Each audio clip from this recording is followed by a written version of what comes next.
దీన్నే చూడు, నువ్విప్పుడు నిద్రలోకి వెళ్తున్నావు. Deep sleep.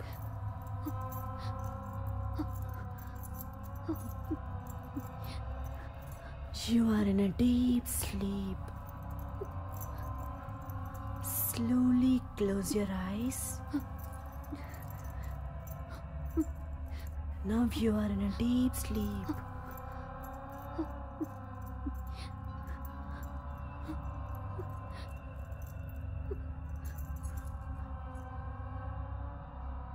నీ పేరేంటి? నిత్య. Are you fine? నీకు ఏం జరిగింది? నేను చావాలి. చావు మాత్రమే నా కళ్ళ ముందుంది. నువ్వెందుకు చావాలనుకుంటున్నావు? నేను ఇంకొకరి శరీరం, అందుకే. నీ సమస్య ఏంటి? ఎందువల్ల నువ్వు ఇలా ఆలోచిస్తున్నావు? ఇది నరకంలా ఉంది. నాకే శరీరం వద్దు. ఇది నాకొద్దు. ఇది నరకంలా ఉంది. Relax. Calm down. Relax. Calm down. Relax. Calm down. Relax. Take a deep sleep. Relax. Calm down. Calm down. Calm down.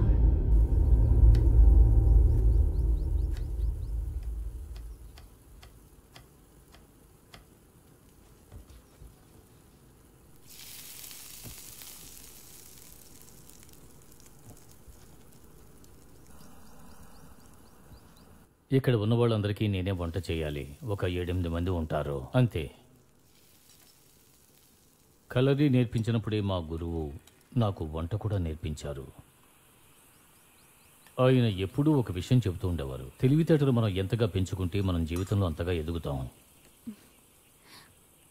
Natyashastra, ఆయుర్వేదం, కలరీ వీటన్నిటిలో కూడా సంపూర్ణమైన శాస్త్రం ఉంది. తత్వాలు, జ్ఞానం, శిక్షణ ఇవన్నీ కూడా కలరీలో ఉన్నాయి. నేనేం చేస్తాను? అందరూ స్పెషలైజేషన్ వెనకే కదా ఉంటారు. కుంఫు, కరాటేలు దేహానికి మాత్రమే శిక్షణ. వేలాది మంది జనం దాన్ని నేర్చుకుంటున్నారు.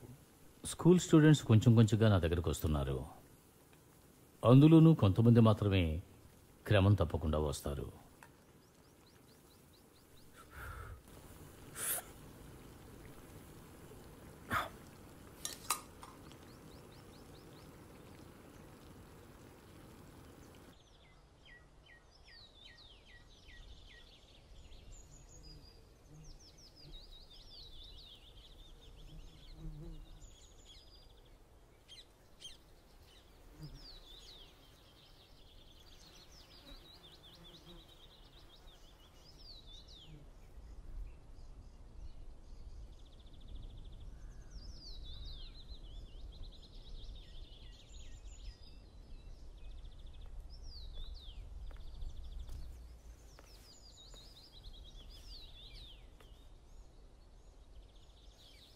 అమెరికాలో నాకు శిష్యుడు ఉన్నాడు. అక్కడ అతను ఏరోనాటికల్ రీసెర్చ్ చేస్తున్నాడు. విమానపు రెక్కల్ని ఎలా డెవలప్ చేయాలి అనే విషయం మీద రీసెర్చ్ చేస్తున్నాడు. అతని యొక్క పూర్తి లక్ష్యం అంతా పక్షుల రెక్కల మీదే ఉంది. నువ్వే చూడు, నీ చేతిలో ఉండే ఈక ఎంత చిన్నదిగా ఉంది, ఎంత తేలిగ్గా ఉంది. కానీ మనం విసిరేసి చూడు.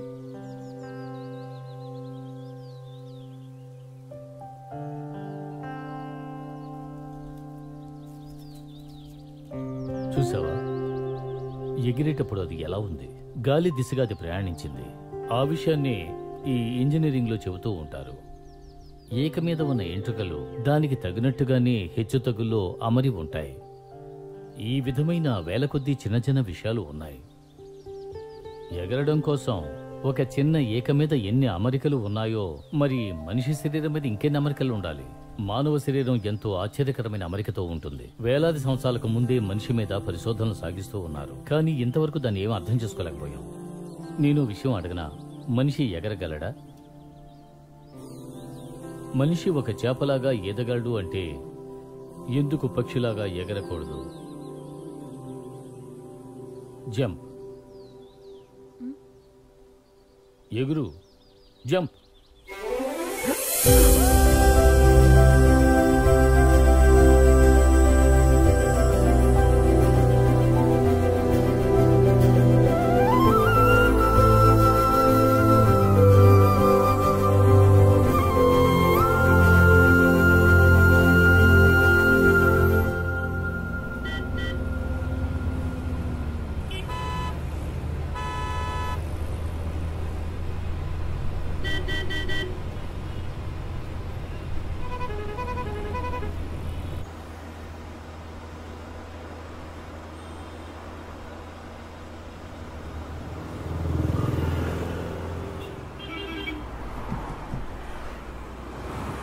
మనిషి శరీరం సాధారణమైంది కాదు. ఎటువంటి పనైనా సరే దానికి తగినట్టుగా మనం తయారు కావచ్చు. ఇది మానవుడు చెయ్యలేడు అనే పని ఈ భూమి మీదే లేదు. అదే కళది. మనం చెయ్యలేని వాటన్నిటినీ కలిపి నేను ఒక కళలాగా నేర్పిస్తున్నాను. అప్పుడు మనిషి శరీరాన్ని దేనికి ఉపయోగించవచ్చు. అదేవిధంగా మన శరీరాన్ని ఎంత సంతోషంగా ఉంచాలి అనే దాన్ని కూడా మన పూర్వీకులు ఆలోచించి పెట్టారు. అలాగే ఈ కళది పుట్టింది.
రా దివ్య, రా. ఇదే నా కలరీ పాఠశాల. నా తల్లి ఒడిలాంటిది ఈ స్కూలు. నేను ఎక్కడే పెరిగాను. నా గురువు తరువాత నేనే ఈ పాఠశాల నడిపిస్తున్నాను.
పక్షికి బలం రెక్కల్లో ఉందంటే మనిషికి బలం కాళ్లలో ఉంది. మొదటి పాఠం ఎలా నిలబడాలి అన్నదే.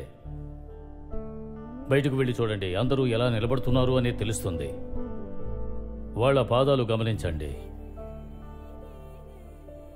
పాదం మొత్తం శరీర బలాన్ని తట్టుకోవాలి. పాదాలకు మనం తగిన శిక్షణ ఇవ్వలేదు అంటే ఆ తరువాత అది మన శరీరాన్ని సోమరిగా మారుస్తుంది. అందుకు మనిషి తన శరీరాన్ని ముందుగా తిన్నగా నిలబడేలా చేయాలి. అందుకు అతని పాదాలు దృఢంగా ఉండాలి. ఇకపైన నేను మీకు నేర్పించబోయే ప్రతి విషయాన్ని మీరు బ్రెయిన్లో ఉంచుకోవాలి.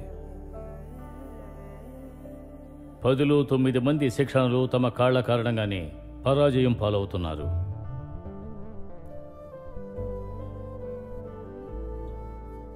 మనం మన సొంత పాదాల మీద దృఢంగా నిలబడడం నేర్చుకోవాలి. ఇదే మన జీవితంలో నేర్చుకోవాల్సిన ముఖ్యమైన పాఠం.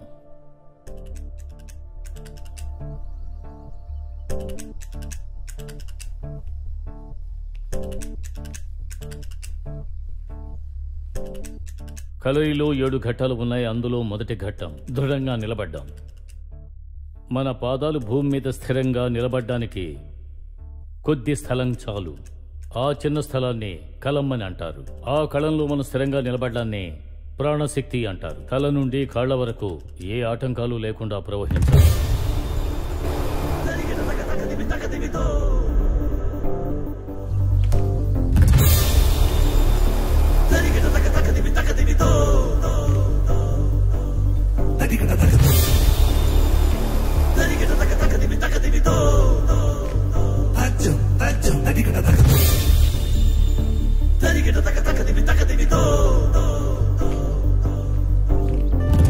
సాధ్యం కానిదే లేదంటా భూవిలో, వేయాలి ముందడుగే చిన్న తల్లి, చేయాలి నువ్వేలే సాహసములే. సూర్య భగవానుడి స్ఫూర్తనుకో.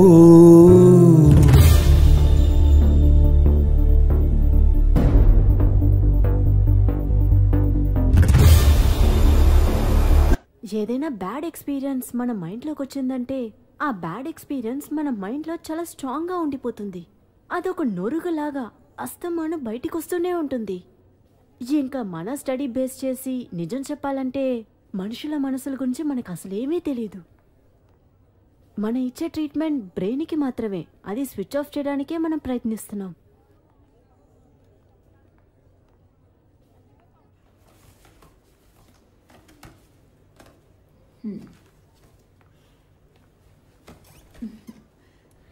అసలు హానెస్ట్గా చెప్పాలంటే నిత్యాకి నేను ఎటువంటి ట్రీట్మెంట్ స్టార్ట్ చేయలేదు. She is still under the diagnosis. Haven't even completed knowing our problems. ప్రస్తుతానికి తనకి లిప్రాసనాసియం ఇచ్చాను.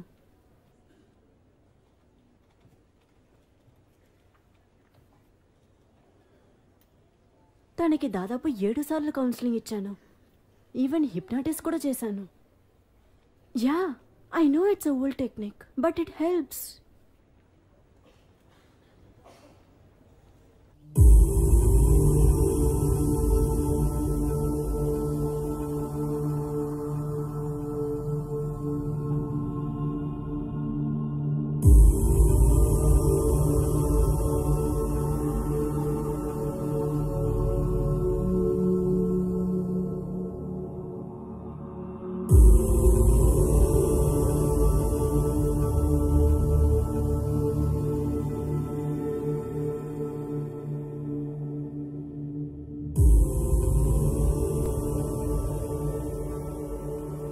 రెండవ ఘట్టం అష్టాకారం.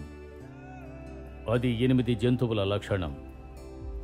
భూమి మీద ఎన్నో రకాల శరీరాలు ఉన్నాయి. అందులో ప్రత్యేక అమరిక ఉన్నది మనిషి శరీరం. ఎందుకంటే మానవ శరీరం అనేది మిగతా జంతువుల అన్ని శరీరాలకి భిన్నమైనది. ప్రతి జంతువు వేలాది సంవత్సరాలుగా పుట్టి పెరిగి రూపాంతరం చెంది అవి ఒక్కొక్కటి ప్రత్యేకమైన ప్రతిభలను సంతరించుకుంటాయి. మనం కూడా ఆ ప్రతిభలను మన శరీరంలోకి ధారాళంగా తీసుకురావచ్చు. వరాహ, గజ, మాజాలం, సింహం, సర్పం, కుక్కుడ. మన అంతరంగం కూడా ప్రశాంతమైన స్థితిలో ఉండాలి. మిమ్మల్ని మీరు గెలవగలిగితేనే మనం కూడా స్థితప్రజ్ఞుల్లాగా దృఢమైన మనస్సుతో జీవించగలం. మన మనస్సు శాంత స్వరూపమై ఉండాలి. కలరీ పూర్తిగా చదివిన తర్వాత మనసంతా అహింసతో నిండిపోతుంది. మనం కలరీ చదివేది పోరాటానికి. మనం ఏ ఆయుధం తీసుకున్నా, ఎవరిని ఎదిరించి పోరాడినా మన మనస్సు ఎప్పుడు త్యాగ నిరతితో ఉండాలి. సరస్సు మధ్యలో ఉండే శిల్పంలాగా. కోపం, ఈర్ష్య మన మనసులో ఉంటే అది మన శరీర బలాన్ని క్షీణింపచేస్తుంది. మన మనస్సు ప్రశాంతంగా ఉంటే మన శరీరం ఎంతో శక్తివంతమవుతుంది. కలరీలో 3వ ఘట్టం పోరాటం, మనశ్శాంతి. దీన్ని ప్రయోగమని అంటారు. ఇది సముద్రంలోని అలలు లాంటివి. శిక్షణ కోసం తలపడుతూ ఉంటాయి. పైకి అలలు ఎంత చెలరేగినా సముద్రపు లోతులో ప్రశాంతంగానే ఉంటుంది.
మాట్లాడినట్టుగా